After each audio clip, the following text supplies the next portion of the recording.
Bangkok में अपने luxury villa के अंदर बैठा एक शख्स लैपटॉप चला रहा था कि अचानक बाहर से उसको जोरदार एक्सीडेंट की आवाज सुनाई दी। इस बात से बिल्कुल बेखबर कि उसकी अयाशी वाली जिंदगी का कुछ ही मिनटों बाद दी एंड होने वाला है, वो शख्स अपना लैपटॉप वहीं खुला छोड़कर बाहर की तरफ भागा। कहने को तो एक लड़की ने अपनी टोयोटा कैमरे उसके विला के गेट से जा टकराई थी, पर असल में एक नहीं, दो नहीं, बल्कि 7 मुल्कों की पुलिस इस दिन का पिछले कई सालों से इंतजार कर रही थी। ये बैंकॉक में 5 जुलाई 2017 की सुबह थी और जिस शख्स की हम बात कर रहे हैं ये कोई मामूली इंसान नहीं है। ये मल्टी मिलियनेयर बादशाहों वाली जिंदगी गुजारता था। दिन को पोर्शा, शाम को BMW और रात को लैम्बोर्गिनी चलाता था। दुनिया की नज़र में सॉफ्टवेयर डेवलपर, जबकि असल में ये किंग ऑफ डार्क वेब के नाम से पहचाना जाता था।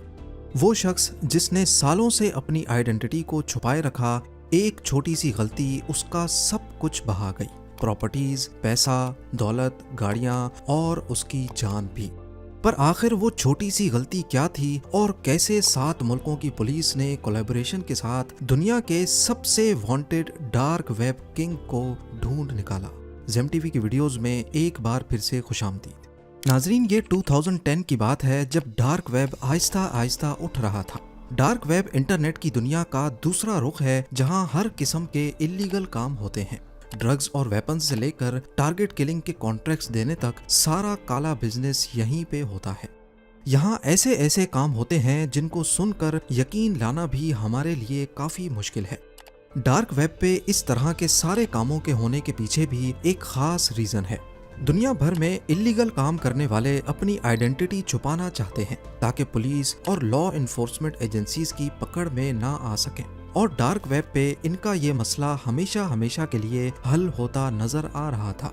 जिस तरह नॉर्मल इंटरनेट पर ब्राउजिंग के लिए हम गूगल क्रोम जैसे ब्राउजर्स का इस्तेमाल करते हैं, इसी तरह डार्क वेब की वेबसाइट्स को ब्राउज करने के लिए स्पेशल ब्राउजर्स यूज होते हैं जो यूजर की आइडेंटिटी को बहुत सारे सर्वर्स के जरिए प्रोटेक्शन देते हैं।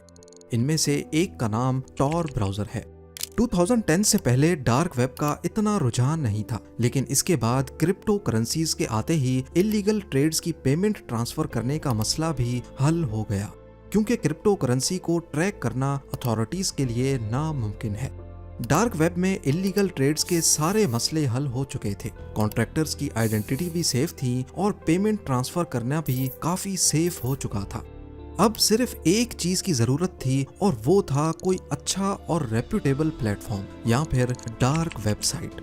सबसे पहले सिल्क रोड नाम की डार्क वेबसाइट बनी जिसको इंटरनेट की इस अंधेरी दुनिया में काफी कामयाबी मिली।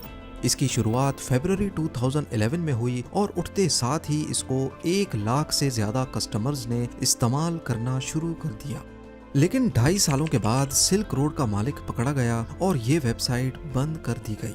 पर क्योंकि इस बिजनेस की काफी डिमांड थी तो कुछ ही दिनों में बहुत सारी नई डार्क वेबसाइट्स लॉन्च कर दी गई, जिसमें सिल्क रोड 2.0 और एवोल्यूशन नाम की वेबसाइट्स भी शामिल थी।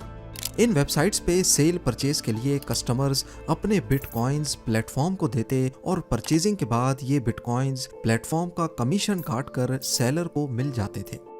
अब क्योंकि यहाँ होता ही सारा ब्लैक बिजनेस है तो अक्सर वेबसाइट ऑपरेटर्स कस्टमर्स के सारे पैसे लेकर वेबसाइट बंद करके भाग जाते थे, जिसको एग्जिट स्कैम्स भी कहते हैं। वैसे ही ना उनको कोई जानता था और फिर डार्क वेब की वजह से उनको ट्रेस करना भी एक नामुमकिन काम था। लिहाजा एग्जिट स्कैम्स की सूरत में ड्रग डीलर्स सिंपली दूसरे प्लेटफॉर्म्स पे शिफ्ट हो जाते थे। डार्क वेब के शुरुआती सालों में यहाँ बहुत घपले होते रहे। एग्जिट स्कैम्स, प्लेटफॉर्म ओनर्स का पकड़ा जाना और हैकिंग बहुत कॉमन थी। यहाँ एक रेप्यूटेबल और ट्रस्टेड प्लेटफॉर्म की जरूरत थी और यही वो वक्त था जब 2014 में डार्क वेब पर अल्फा बे नामी डार्क वेबसाइट लॉन्च हुई। इसे लॉन्च करने वाले शख्स का ना नाम किसी को पता था, ना ही उसकी लोकेशन। वो अपने आप को अल्फा 02 के नाम से आइडेंटिफाई करवाता था। शुरुआत में अल्फा बे पर सिर्फ चोरी शुदा क्रेडिट कार्ड्स की इंफॉर्मेशन बिकती थी, लेकिन बाद में यहाँ दूसरे भी प्रोडक्ट्स की सेल परचेज शुरू हो गई, जैसा कि मनी लॉन्ड्रिंग और ड्रग्स। कुछ चीजें ऐसी थीं जिनको अल्फा बे पर ट्रेड करने की परमिशन नहीं थी। चाइल्ड अब्यूज और चोरी किए गए रशियन बैंक अकाउंट्स की डिटेल्स। पर ऐसा क्यों था? शायद alpha 02 Russian law enforcement agency से पंगा नहीं लेना चाहता था, या फिर वो यूएस लॉ इन्फोर्समेंट एजेंसीज को ये दिखाना चाहता था कि वो रशिया से बैठकर ये चला रहा है, ऑफ कोर्स जहां यूएस का होल्ड नहीं है। पहले ही साल में अल्फा बे ने डार्क वेब पर अपने पैर जमाना शुरू कर दिए। एक ही साल में यहाँ 2 लाख कस्टमर्स और 40,000 से ज्यादा सेलर्स अपना ब्लैक बिजनेस सुकून से करने लगे। 2017 तक अल्फा बे पर 3 लाख से ज्यादा आइटम्स लिस्ट हो चुके थे और रोजाना करीब $5 लाख की सेल्स भी होने लगी। अल्फा 02 जिसको कोई भी नहीं जानता था, वो इन सेल से महीने में $6 लाख कमाने लगा और देखते ही देखते डार्क वेब की दुनिया का अकेला बादशाह बन गया। अल्फा बे डार्क वेब की सबसे बड़ी मार्केट प्लेस बन चुकी थी, जिसने डीलर्स और कस्टमर्स के बीच अपना ट्रस्ट लेवल बना दिया था। इस सब के बीच दुनिया भर की लॉ इन्फोर्समेंट एजेंसीज अल्फा 02 की असल पहचान जानने की कोशिशें कर रही थी, पर ताहाल अभी तक नाकाम रही। अमेरिकन इन्वेस्टिगेटर्स अल्फा बे की सर्वर लोकेशन जानना चाहते थे ताकि डाटा सेंटर पर रेड करके प्लेटफॉर्म बंद कर दिया जाए और शायद इससे अल्फा 02 तक पहुंचने का भी कोई चांस बन सके। नॉर्मली किसी भी वेबसाइट की सर्वर लोकेशन यानी जहां पर वेबसाइट होस्ट होती है, वो मालूम करना इतना मुश्किल नहीं होता। लेकिन डार्क वेबसाइट क्योंकि सिर्फ टॉर ब्राउजर के जरिए एक्सेस हो सकती है, जो दुनिया भर के रैंडम सर्वर्स के पीछे असल वेबसाइट की लोकेशन को छुपा कर रखता है। यही वजह थी कि अमेरिकन इन्वेस्टिगेटर्स का अल्फा बे तक पहुंचना नामुमकिन था। लिहाजा वो अल्फा बे पर नॉर्मल यूजर बनकर ड्रग्स खरीदने लगे, इस उम्मीद में कि ड्रग डीलर कभी कोई गलती करे तो हम उस तक पहुंच सकें। पर इससे तो सिर्फ ड्रग डीलर पकड़ा जाएगा, जबकि अथॉरिटीज को तलाश थी अल्फा बे के मास्टरमाइंड अल्फा 02 की, जो इस मामले में काफी एहतियात कर रहा था। उसको इस अंधेरी दुनिया में बचे रहने के सारे गुण मालूम थे। पिछले कई सालों में उसने छोटी सी भी गलती नहीं की जो अथॉरिटीज को कोई इशारा दे सके। लेकिन फिर 2017 में अथॉरिटीज को अल्फा 02 तक पहुंचने का एक सुराग मिल ही गया। डीईए यानी ड्रग लॉ इन्फोर्समेंट एजेंसी के एक ऑफिसर रॉबर्ट मिलर अल्फा 02 की तलाश में कंप्यूटर के सामने बैठे थे कि अचानक उनको एक ईमेल रिसीव हुई। इस ईमेल में अल्फा 02 के बारे में कुछ लिखा था और ईमेल भेजने वाला कोई नामालूम शख्स था। अब ये तो आप सबको पता होगा कि नॉर्मली जब भी किसी वेबसाइट पर रजिस्टर किया जाए तो एक वेलकम ईमेल आती है। ऐसी ही एक वेलकम ईमेल अल्फा बे की तरफ से इस शख्स को भी आई थी जब ये प्लेटफॉर्म 2014 में नया लॉन्च हुआ था। और ये वेलकम ईमेल जिस ईमेल एड्रेस से आई थी वो ये एड्रेस था। हालांकि बाद में ये गलती फिक्स कर दी गई, लेकिन टिप देने वाले ने ये रियल ईमेल एड्रेस सेव करके रखा था जो उसने डीईए के ऑफिसर रॉबर्ट मिलर के साथ ईमेल पे शेयर किया। ईमेल करने वाला शख्स कौन था? आया वो अल्फा बे का कोई कॉम्पिटिटर था, कोई कस्टमर या फिर कोई ड्रग डीलर? इससे कोई फर्क नहीं पड़ता, क्योंकि अब डीईए को अल्फा 02 की सबसे पहली और सबसे इम्पोर्टेंट इंफॉर्मेशन मिल चुकी थी, जो उनके लिए एक बहुत बड़ी कामयाबी थी। इस ईमेल एड्रेस को इस्तेमाल करके बहुत से सोशल मीडिया प्लेटफॉर्म्स पर साइन अप किया गया था। skyrock.com एक फ्रेंच सोशल मीडिया प्लेटफॉर्म था जिस पर इसी ईमेल एड्रेस के जरिए एलेक्स नाम से साइन अप किया गया था, और इन्वेस्टिगेशन टीम को इसमें एलेक्स की 2008 और 2009 की फोटोज भी मिल गई, जो कि शायद अल्फा 02 की ही थी। इसी ईमेल एड्रेस से एक डेटिंग प्रोफाइल भी लिंक्ड थी जिसमें एलेक्स ने अपना होम टाउन थ्वा रिवियर का नाम भी लिखा हुआ था, जो कि कनाडा का एक शहर है। 2008 की इस प्रोफाइल के मुताबिक उस वक्त वो 17 सालों का था और शायद ईमेल एड्रेस में 91 उसका ईयर ऑफ बर्थ ही है। इसी ईमेल को इस्तेमाल करके 2008 में ही उसने एक फ्रेंच टेक्नोलॉजी फोरम पे भी पोस्ट किया था जिसमें उसका यूजर नेम अल्फा 02, जबकि पोस्ट के आखिर में उसका असल नाम लिखा हुआ था अलेक्जेंड्री केजेस। अथॉरिटीज के पास अल्फा 02 का असल नाम आ चुका था, लेकिन वो है कहां पर? लिंक्डइन की प्रोफाइल पर अलेक्जेंड्री ने खुद को सॉफ्टवेयर डिजाइनर शो किया हुआ था, जबकि उसकी करंट लोकेशन के बारे में सबसे बड़ा क्लू फेसबुक से मिला। अथॉरिटीज को फेसबुक पर थाईलैंड की एक लड़की की प्रोफाइल मिली जो अलेक्जेंड्री की मंगेतर थी। शायद अलेक्जेंड्री केजेस थाईलैंड में ही रहता होगा। इस टिप की मदद से अमेरिकन अथॉरिटीज बैंकॉक पहुंच गईं और थाईलैंड अथॉरिटीज के साथ मिलकर उन्होंने ये मालूम कर लिया कि अलेक्जेंड्री ने बैंकॉक में कई प्रॉपर्टीज खरीद रखी हैं। ये वक्त उसको पकड़ने का नहीं बल्कि चुपके से उस पर नजर रखने का था। उसका एक विला था जहां वो अपनी थाई बीवी के साथ रहता, दूसरा $3 मिलियन का मेंशन बैंकॉक के बाहर था जहां वो अपनी अयाशियां करता था। फुकेट में एक हॉलिडे होम और एक विला वो साइप्रस में खरीदने वाला था।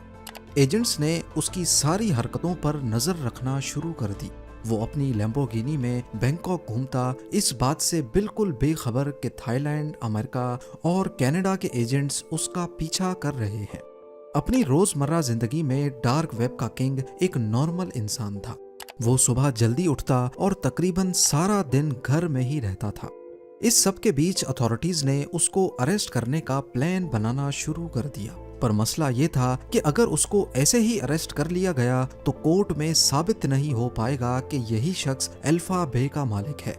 इसीलिए इन्वेस्टिगेशन टीम चाहती थी कि इसको रंगे हाथों पकड़ा जाए जब वो अपने लैपटॉप पे काम कर रहा हो। अल्फा बे बेशक ही डार्क वेब की सबसे बड़ी मार्केट प्लेस थी, लेकिन इसका भी कॉम्पिटिटर था। यूरोप में हेंसा के नाम से एक डार्क वेबसाइट फेमस थी जिसने यूरोपियन अथॉरिटीज की नाक में दम कर रखा था। जिस वक्त अमेरिकन्स अल्फा बे के मालिक अलेक्जेंड्री को अरेस्ट करने के मंसूबे बना रहे थे, उसी वक्त यूरोपियन इन्वेस्टिगेटर्स को एक भरपूर कामयाबी मिली। उन्होंने हेंसा मार्केट की सर्वर लोकेशन का पता लगा लिया था, शायद किसी मुखबर की मदद से। वो हेंसा मार्केट के सर्वर बंद नहीं करना चाहते थे क्योंकि इससे कोई फायदा नहीं होगा, बल्कि हेंसा मार्केट नए सर्वर्स पर दोबारा चला दी जाएगी। उन्होंने चुपके से उसके सर्वर्स का डेटा कॉपी किया और एडमिन की चैट पढ़ने के बाद वो ये पता लगाने में कामयाब हो गए कि हेंसा मार्केट का मालिक जर्मनी में रहता है। यूरोपियन अथॉरिटीज ने जर्मन फेडरल क्रिमिनल पुलिस के साथ मिलकर हेंसा मार्केट के मालिक को ढूंढने की कोशिशें शुरू कर दी। इसी दौरान अमेरिका की FBI ने यूरोपियन अथॉरिटीज को बताया कि वो अल्फा 02 को अरेस्ट करके अल्फा बे बंद करने जा रहे हैं। अमेरिकन, यूरोपियन और जर्मन अथॉरिटीज समेत टोटल 7 मुल्कों की एजेंसीज ने इस ऑपरेशन को एक नया रंग देना चाहा, जिसको ऑपरेशन बेयोनेट का नाम दिया गया। प्लान के मुताबिक यूरोपियन अथॉरिटीज ने FBI को कहा कि वो अल्फा 02 को तब तक अरेस्ट ना करें जब तक हम यूरोप की हेंसा मार्केट पर अपना कंट्रोल हासिल ना कर लें। ये एजेंसीज का काफी चालाक फैसला था। डार्क वेब पर नॉर्मली ये होता है कि जब एक वेबसाइट बंद होती है तो डीलर्स और कस्टमर्स सिंपली दूसरी वेबसाइट पे शिफ्ट हो जाते हैं। हेंसा मार्केट क्योंकि दूसरी बड़ी डार्क वेबसाइट थी, इसीलिए जब अल्फा बे बंद होगी तो सारे डीलर्स हेंसा मार्केट पे शिफ्ट हो जाएंगे, जो कि पहले से यूरोपियन अथॉरिटीज के कब्जे में होगी। इससे हजारों नए डीलर्स को पकड़ा जा सकेगा।